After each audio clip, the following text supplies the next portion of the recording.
If a satellite hits a piece of junk and explodes into pieces, those pieces will hit other satellites, which will explode into pieces. And next thing you know, humanity is unable to use space for a few decades. This Kessler Syndrome, it's a serious problem. But progress is being made. Amazon's Kuiper has signed a zero space junk pledge. I don't think SpaceX has signed it yet, but they go up, they bring the rockets back down, and the satellites are wearing out, so they purposely crash down and burn up in the atmosphere. So those two are keeping their orbits clean as they realize they're going to be long-term citizens. One player that appears to be not being responsible at all is the Chinese. They have their 1,000 Sails initiative, putting up 14,000 satellites, and then they're just leaving the upper stage of the rockets in orbit. Those rocket parts are not small debris. And current estimates are that these giant pieces of junk weighing hundreds of pounds are going to stay in orbit for 100 years. And if they're going to be sloppy, it's going to be a problem for everyone, including themselves. Now, even though SpaceX is being responsible, there's starting to be a lot of stuff coming down. 1,200 satellites a year they plan to bring back down. Now, when you say bring back down, you mean burning up aluminum vapors in the atmosphere? Yes.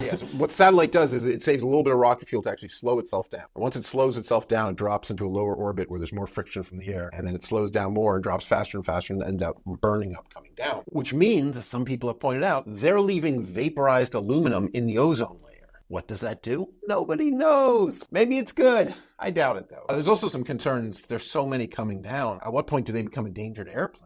There have been a couple cases of a couple pieces hitting the ground. There's some farmer's house. I think not much is hitting the ground. But if you're flying at 20, 30,000 feet, yeah, those are bigger pieces. They're very hot. They're very hot. So the truth is, I don't think whether they're responsible or not comes really down to whether they're like good people or not. It's whether or not they think they're going to be in the business for the long term. Starlink, their plan is to be doing satellite internet from low Earth orbit 30 years. Amazon, same plan. I have a suspicion what's going on with the Chinese is that they have guaranteed they will have satellites in space and worry about the future later. They'll realize they have an issue and suddenly become responsible. Subscribe for more technology.